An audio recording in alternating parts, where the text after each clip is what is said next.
Bonjour à vous, aujourd'hui nous allons évoquer le chapitre 21, le blanchiment d'argent. En France, le blanchiment d'argent est réprimé par le Code pénal, notamment dans l'article 324-1. Voici un aperçu des principales dispositions légales et des peines encourues.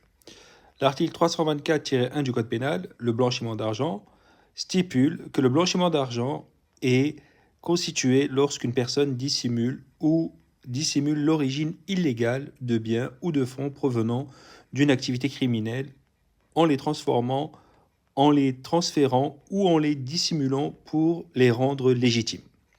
Cet article couvre diverses formes d'activités criminelles telles que le trafic de drogue, la corruption, la fraude fiscale, etc. L'article 324-1, le fait de dissimuler, de transférer ou de convertir des biens en provenant d'une activité criminelle en vue de la rendre apparemment licite est puni de 5 ans d'emprisonnement et de 375 000 euros d'amende.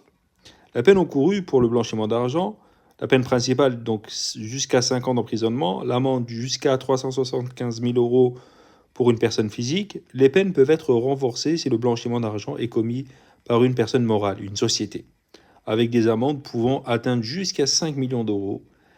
Cas aggravé si le blanchiment est lié à des organisations criminelles ou des réseaux de grande ampleur, par exemple dans le cadre du financement du terrorisme ou du trafic de stupéfiants, les peines peuvent être beaucoup plus sévères.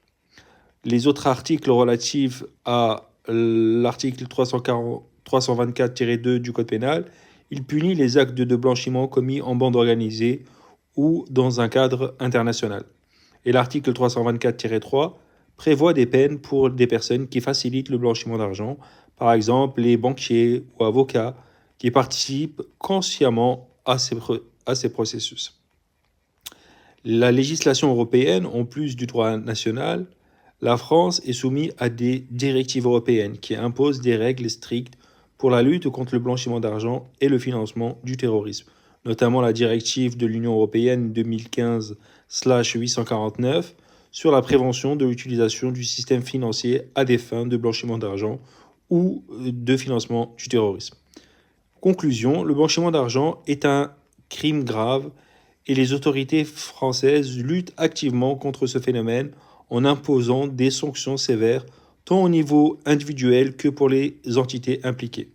Les institutions financières et les professionnels du secteur sont également tenus d'appliquer des procédures strictes pour détecter et signaler toute activité suspecte.